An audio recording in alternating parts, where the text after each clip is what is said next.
क्या आपको भी इसेकाई एनिमे की दुनिया में घूमना है? तो ये वीडियो आपको बिल्कुल मिस नहीं करनी चाहिए। आज हम डिस्कस करेंगे टॉप 15 इसेकाई एनिमे जिसमें एक्शन, एडवेंचर और मैजिक का अच्छा मिक्स है और ये सभी एनिमे आपको हिंदी डब में अवेलेबल मिल जाएंगे।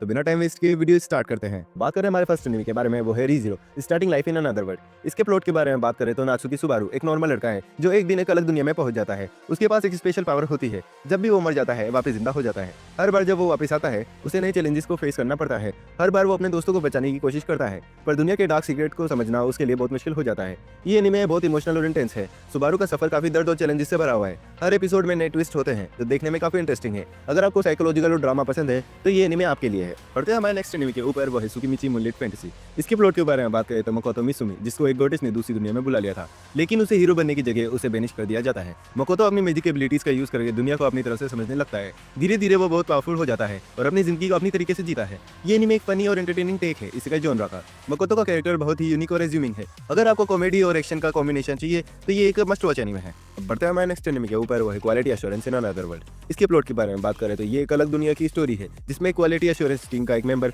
हागा नए एडवेंचरर्स की दुनिया को समझने और उनके बग्स फिक्स करने का काम करता है। जब एक नई लड़की निकोला उसके साथ आती है तो उनकी जर्नी और भी इंटरेस्टिंग और चैलेंजिंग हो जाती है। इस एनिमे का कांसेप्ट काफी नया और रिफ्रेशिंग है। गेम लाइक एलिमेंट और ह्यूमर इस एनिमे को अलग बनाते हैं। अगर आपको फैंटेसी और एडवेंचर में कुछ नया देखना है तो ये एनिमे अच्छा ऑप्शन हो सकता है। बात करें हमारे नेक्स्ट एनिमे के बारे में, वो है हैंडीमैन साइतो इन अनदर वर्ल्ड। इसकी स्टोरी है साइतो एक ऑर्डिनरी हैंडीमैन जो एक दिन एक फैंटेसी वर्ल्ड में रिइनकार्नेट हो जाता है। उसे इस वर्ल्ड में कोई मैजिकल पावर्स नहीं मिलती, लेकिन उसका skill set as a handyman काफी यूजफुल साबित होता है। साइतो अपने प्रैक्टिकल स्किलों का इस्तेमाल करके नए वर्ल्ड में प्रॉब्लम सॉल्व करता है और अपने नए दोस्तों के साथ एडवेंचर्स पे जाता है। ये इनमें एक यूनिक और फनी इसेकाई एनिमे है जिसमें प्रैक्टिकल स्किल और लाइट हार्टेड मूवमेंट का अच्छा मिक्स है, लेकिन थोड़ा स्लो पेस्ड और प्रेडिक्टेबल हो सकता है। अगर आपको स्लाइस ऑफ लाइफ और कॉमेडी चाहिए तो ये एनिमे देखिए। हमारे नेक्स्ट एनिमे के ऊपर, वो है reborn as the vending machine I now wander the dungeon. इसमें एक लड़का दूसरी वर्ल्ड में वेंडिंग मशीन बन जाता है। हाँ, आपने सही सुना। अब वो एक वेंडिंग मशीन बनकर डंजन में घूम रहा है और अपने नए रूप में अपनी नई लाइफ जीने की कोशिश कर रहा है। ये एनिमे काफी स्ट्रेंज और यूनिक है। अगर आपको क्वर्की और फनी प्रीमाइस चाहिए तो ये एनिमे आपको जरूर एंटरटेन करेगा।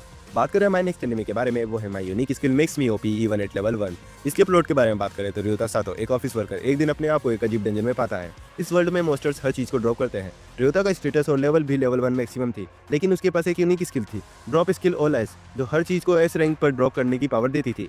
इस स्किल की मदद से वो डंजन में सर्वाइव करने की कोशिश करता है। ये एनिमे एक यूनिक कंसेप्ट पर बेस्ड है जिसमें एक वीक हंटर अपनी स्पेशल स्किल की मदद से वर्ल्ड में अपनी जगह बनाता है। अगर आपको फैंटेसी और एडवेंचर जॉनरा पसंद है तो ये एनिमे देखना अच्छा रहेगा। हमारा नेक्स्ट एनिमे है my one heat kill sister. इस एनिमे में आसाई कुसाबा एक हाई स्कूल स्टूडेंट जो एक एक्सीडेंट में कोमा में चला जाता है और वो अपने आप को एक फैंटेसी वर्ल्ड में पाता है। वहाँ वो एक एडवेंचरर बनने की कोशिश करता है, लेकिन उसकी एबिलिटीज बहुत कमजोर होती है। उसकी ओवर प्रोटेक्टिव बहन माया जो रियल वर्ल्ड में उसकी माँ को बचाने की कोशिश करते हुए इस फैंटेसी वर्ल्ड में आती है जहाँ वो आसाई से मिलती है। माया के पास एक्सेप्शनल पावर होती है और वो अपने भाई आसाई को प्रोटेक्ट करते हुए नए एडवेंचर्स का सामना करती है। उसकी जर्नी में वो नए दोस्त बनाते हैं और चैलेंजेस को सामना करते हैं।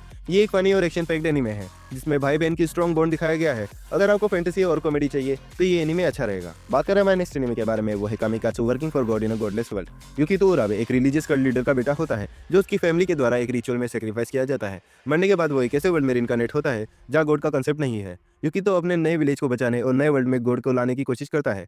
अगर आपको फैंटेसी और कॉमेडी का मिक्स चाहिए तो ये एनिमे जरूर देखना। तेरा हमारे नेक्स्ट एनिमे के बारे में, वो है I shall survive using potions. Kaoru Nagase एक नॉर्मल लड़की थी, पर एक दिन एक एक्सीडेंट में उसकी मौत हो गई, पर उसको एक मिस्टीरियस एग्जिस्टेंस नए वर्ल्ड में भेज देती है और स्पेशल एबिलिटीज भी देती है, पोशंस बनाने की पावर। अब वो नए वर्ल्ड में अपने पोशंस के थ्रू जिंदा रहने की कोशिश करती है। उसका नॉलेज और पोशंस के अलग अलग यूजेस उसको एक यूनिक पावर देती है जिससे वो नए वर्ल्ड में अपनी जगह बनाती है। काओरू के साथ कुछ नए कैरेक्टर्स भी मिलते हैं जो इस नए वर्ल्ड में उसकी मदद करते हैं और उसको ट्रबल देते हैं। ये एनिमे एक लाइट हार्टेड और कॉमेडी फील्ड इसका एनिमे है। स्टोरी थोड़ी स्लो हो सकती है, पर अगर तुम चिल और फन इसेकाई पसंद है तो ये एनिमे देखने लायक है। बात करें हमारे नेक्स्ट एनिमे के बारे में, वो है no longer allowed in another world. ये एनिमे डार्क और कॉमेडी फील्ड इसेकाई एनिमे है जिसमें एक depressed author Osamu Dazai accidentally एक और वर्ल्ड में पहुंच जाता है, पर अनलाइक अदर एमसीज उसको इस नए वर्ल्ड में कोई इंटरेस्ट नहीं है। उसको बस अपनी मौत चाहिए, पर हर बार वो किसी न किसी तरीके से बचा लिया जाता है। ये एनिमे नॉर्मल इसेकाई से अलग है क्योंकि एमसी एक हीरो बनने की जगह नए वर्ल्ड से ही थक चुका है। ये एनिमे काफी डार्क और सेट्रिकल है जो इसेकाई ट्रूप्स का मजाक उड़ाता है। अगर तुम रीज़ीरो या the executioner and her way of life जैसे अलग और सीरियस एनिमे पसंद करते हो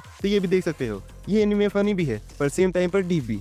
बात करें हमारे नेक्स्ट एनिमे के बारे में, वो है जेंशु। नात्सुको हिरोसे एक एस्पायरिंग एनिमे डायरेक्टर है जो ओवरवर्क करने के कारण फूड पॉइजनिंग से मर जाती है, लेकिन वो अपने चाइल्डहुड का favourite anime a tale of perishing की वर्ल्ड में जगती है जहाँ उसके पास एक मैजिक एबिलिटी होती है। वो अपनी ड्राइंग से जिंदा फिगर क्रिएट कर सकती है जो एनिमी से लड़ते हैं। इस नए वर्ल्ड में नात्सुको को अपनी क्रिएटिव ब्लॉक्स और वर्कहोलिक टेंडेंसीज का सामना करना पड़ता है और वो सीखती है कि कैसे लाइफ को बैलेंस करे। सीरीज इफेक्टिवली एनिमे इंडस्ट्री के वर्क कल्चर को एक्सप्लोर करती है। विजुअल स्टनिंग और एक्शन सीक्वेंस डायनेमिक है जो व्यूअर्स को एंगेज कर सकती है। बढ़ते हैं हमारे नेक्स्ट एनिमे के ऊपर, वो है magic maker how to make unique magic in another world. College student Takeru Kamishiro एक एक्सीडेंट के बाद एक नए वर्ल्ड में पहुंचता है जहां सिर्फ चुनिंदा लोग ही जादू सीख सकते हैं। उसके पास डायरेक्ट मैजिक नहीं होती पर एक स्पेशल एबिलिटी होती है। वो नए और पावरफुल स्पेल बना सकता है। लूना और ग्राम की मदद से वो नए जादू का आविष्कार करता है, लेकिन जैसे जैसे उसका नाम फैलता है नए दुश्मन उसे रोकने की कोशिश करते हैं। यूनिक मैजिक सिस्टम और स्ट्रॉन्ग वर्ल्ड बिल्डिंग के साथ ये एनीमे एक फ्रेश टेक लेता है इसी का जोनरा पर। थोड़ा स्लो पेस्ड है पर मैजिक लवर्स के लिए मस्ट वॉच है। फिर हमारे नेक्स्ट एनीमे के बारे में वो है the red ranger become an adventurer in another world. Story एक रेड रेंजर की जो एक सुपर सेंटाई पावर रेंजर जिससे टीम का मेंबर होता है।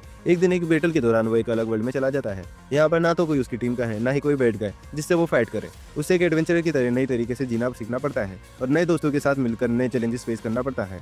ये एक बहुत यूनिक कंसेप्ट है जिसमें सुपर सेंटाई और इसी का जोनरा का जबरदस्त कॉम्बिनेशन दिखाया है। स्टोरी इंटरटेनिंग है और मेन कैरेक्टर का स्ट्रगल और डेवलपमेंट काफी मजेदार तरीके से दिखाया गया है। आकर हमारे सेकंड लास्ट एनीमे के बारे में वो है डेड माउंट डेथ प्ले। ये एक रिवर्स इशिका एनीमे है जिसमें एक पावरफुल नेक्रोमर कॉर्प्स गॉड एक अलग वर्ल्ड से मॉडर्न टोक्यो में रिइनकार्नेट हो जाता है। अब वो एक नए जीवन की शुरुआत करना चाहता है, लेकिन उसका पास्ट उसको चैन से जीने नहीं देता। टोक्यो के अंडरवर्ल्ड में नए दुश्मन और चैलेंजेस उसका इंतजार कर रहे हैं। स्टोरी काफी इंटरेस्टिंग और यूनिक है, खासकर कि इसी का जोनरा में एक नए ट्विस्ट के साथ। कैरेक्टर भी काफी इंगेजिंग है और एनिमेशन काफी अच्छा है। पैरानॉर्मल और एक्शन पैक्ड स्टोरीज पसंद करने वाले के लिए ये एक परफेक्ट एनीमे है। बात करें हमारे लास्ट एनीमे के बारे में वो है द ग्रेट लरी। एक एलिमेंट जो एक्सीडेंट में मर गया था और एक गॉडेस ने उसे एक फैंटेसी वर्ल्ड में रिइनकार्नेट कर दिया। अब उसका नाम लूसियल है और वो एक हीलर बनने की कोशिश करता है।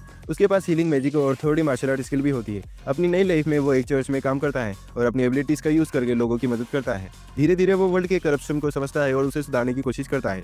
ये एनीमे एक यूनिक पर्सपेक्टिव देता है हीलिंग प्रोफेशन का।